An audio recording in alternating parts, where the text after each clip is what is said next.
ಕೊಪ್ಪಳ ಟೈಮ್ಸ್ಗೆ ಸ್ವಾಗತ. ನಮ್ಮ ಕೊಪ್ಪಳ ಟೈಮ್ಸ್ ಚಾನಲನ್ನು ಸಬ್ಸ್ಕ್ರೈಬ್ ಮಾಡಿ ಮತ್ತು ಬೆಲ್ ಐಕನ್ ಒತ್ತಿ. ನಾವು ಮಾಡುವ ವಿಡಿಯೋ ನಿಮಗೆ ಬರುತ್ತದೆ. ಹರಿಯಾಣ ವಿಧಾನಸಭಾ ಕ್ಷೇತ್ರದಿಂದ ಮೊದಲ ಬಾರಿಗೆ ಸ್ಪರ್ಧಿಸಿದ್ದ ಕುಸ್ತಿಪಟು ವಿನೇಶ್ ಫೋಗಟ್ ಗೆಲುವು ಸಾಧಿಸಿದ್ದಾರೆ. ಕಾಂಗ್ರೆಸ್ ಅಭ್ಯರ್ಥಿ ಕುಸ್ತಿಪಟು ವಿನೇಶ್ ಫೋಗಟ್ ಅವರು ತಮ್ಮ ಚೊಚ್ಚಲ ಚುನಾವಣೆಯಲ್ಲಿ ಗೆಲುವು ಸಾಧಿಸಿದ್ದಾರೆ. ಹರಿಯಾಣದ ಜುಲಾನ ವಿಧಾನಸಭಾ ಕ್ಷೇತ್ರದಿಂದ ಸ್ಪರ್ಧಿಸಿದ್ದ ಫೋಗಟ್ ಬಿಜೆಪಿ ಅಭ್ಯರ್ಥಿ ಯೋಗೇಶ್ ಕುಮಾರ್ ಅವರನ್ನು 6,000 ಮತಗಳ ಅಂತರದಿಂದ ಸೋಲಿಸಿದ್ದಾರೆ. ಮತ ಎಣಿಕೆ ಉದ್ದಕ್ಕೂ ಯೋಗೇಶ್ ಮತ್ತು ಫೋಗಟ್ ಅವರ ನಡುವೆ ನಿಕಟ ಪೈಪೋಟಿ ಏರ್ಪಟ್ಟಿತ್ತು. ಆರಂಭದಲ್ಲಿ ವಿನೇಶ್ ಫೋಗಟ್ ಅವರು ಅಲ್ಪ ಹಿನ್ನಡೆ ಅನುಭವಿಸಿದ್ದರು.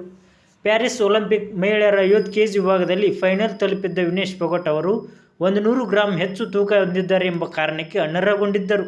ಇದರ ಬೆನ್ನಲ್ಲೇ ರಾಜಕೀಯದತ್ತ ಮುಖ ಮಾಡಿದ್ದ ಅವರು ರಾಹುಲ್ ಗಾಂಧಿ ನೇತೃತ್ವದಲ್ಲಿ ಕಾಂಗ್ರೆಸ್ ಸೇರ್ಪಡೆಯಾಗಿದ್ದರು. ಸದ್ಯ ಈಗ ಗೆಲುವು ಸಾಧಿಸಿದ್ದು ಅವರು ಖುಷಿಯಲ್ಲಿದ್ದಾರೆ. 2024ರ ಪ್ಯಾರಿಸ್ ಒಲಿಂಪಿಕ್ನಲ್ಲಿ ಭಾರತ ಸ್ಟಾರ್ ಕುಸ್ತಿಪಟು ವಿನೇಶ್ ಫೋಗಟ್ ಅವರು ಪದಕ ಗೆಲ್ಲಲು ಸಾಧ್ಯವಾಗಿರಲಿಲ್ಲ. ಅವರು 50 kg ಫ್ರೀಸ್ಟೈಲ್ ಕುಸ್ತಿ ಫೈನಲ್ ತಲುಪಿದರೂ ಸಹ ನಿಗದಿತ ತೂಕಕ್ಕಿಂತ ಹೆಚ್ಚಿನ ತೂಕ ಹೊಂದಿದ್ದರಿಂದ ಅನರ್ಹಗೊಂಡಿದ್ದರು. ಇದರೊಂದಿಗೆ ಅವರ ಬಂಗಾರ ಪದಕ ಗೆಲ್ಲುವ ಕನಸು ನುಚ್ಚುನೂರಾಗಿತ್ತು.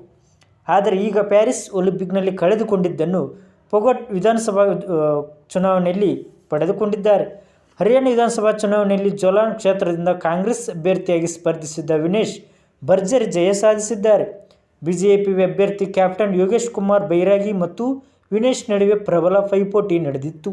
ಆದರೆ ಯೋಗೇಶ್ ಕುಮಾರ್ ಬೈರಾಗಿ ಅವರನ್ನು 5,961 ಮತಗಳಿಂದ ಹಿಂದಿಕ್ಕುವ ಮೂಲಕ ವಿನೇಶ್ ಭಾರೀ ಅಂತರದಲ್ಲಿ ಗೆಲುವು ದಾಖಲಿಸಿದ್ದಾರೆ. ಪ್ಯಾರಿಸ್ ಒಲಿಂಪಿಕ್ನಲ್ಲಿ ಅನರ್ಹಗೊಂಡ ನಂತರ ವಿನೇಶ್ ಫೋಗಟ್ ಕುಸ್ತಿ ವೃತ್ತಿ ಜೀವನಕ್ಕೆ ನಿವೃತ್ತಿ ಘೋಷಿಸಿದ್ದರು. ಪ್ಯಾರಿಸ್ನಿಂದ ಭಾರತಕ್ಕೆ ಹಿಂದಿರುಗಿದ ನಂತರ ವಿನೇಶ್ ಅವರೊಂದಿಗೆ ಇಂದಿರಾ ಗಾಂಧಿ ಅಂತಾರಾಷ್ಟ್ರೀಯ ವಿಮಾನ ನಿಲ್ದಾಣದಲ್ಲಿ ಅದ್ದೂರಿ ಸ್ವಾಗತ ಕೋರಲಾಗಿತ್ತು. ಈ ವೇಳೆ ನೆರೆದಿದ್ದ ಜನಸಮೂಹವನ್ನು ನೋಡಿ ವಿನೇಶ್ ಕಣ್ಣೀರಿಟ್ಟಿದ್ದರು. ಇದಾದ ನಂತರ ಇತ್ತೀಚೆಗೆ ಅವರು ರಾಷ್ಟ್ರೀಯ ಕಾಂಗ್ರೆಸ್ ನಾಯಕ ರಾಹುಲ್ ಗಾಂಧಿ ಅವರನ್ನು ಭೇಟಿ ಮಾಡಿ ಪಕ್ಷಕ್ಕೆ ಸೇರ್ಪಡೆಗೊಂಡಿದ್ದರು. ಪಕ್ಷವು ಅವರಿಗೆ ಜುಲಾನ ಕ್ಷೇತ್ರದಿಂದ ಅಭ್ಯರ್ಥಿಯನ್ನಾಗಿ ಕಣಕ್ಕಿಳಿಸಿತ್ತು.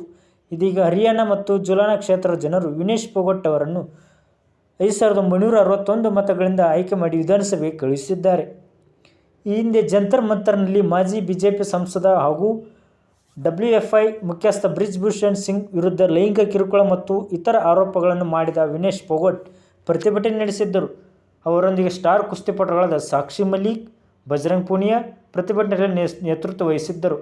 ಜಂತರ್ ಮಂತರ್ನಲ್ಲಿ ಅವರ ಪ್ರತಿಭಟನೆ 40 ದಿನಗಳ ಕಾಲ ಮುಂದುವರೆದಿತ್ತು. ಪ್ರತಿಭಟನೆ ಇಡೀ ದೇಶದೆಲ್ಲೆಡೆ ಹೆಚ್ಚು ಚರ್ಚೆಯಾಗಿತ್ತು. ಈ ಮೂಲಕ ವಿನೇಶ್ ಸಾಕಷ್ಟು ದಿನಗಳಿಂದ ಸುದ್ದಿಯಲ್ಲಿದ್ದರು. ಕೊಪ್ಪಳ ಟೈಮ್ಸ್ ಚಾನಲನ್ನು ಶೇರ್ ಮಾಡಿ ಮತ್ತು ಸಬ್ಸ್ಕ್ರೈಬ್ ಮಾಡಿ.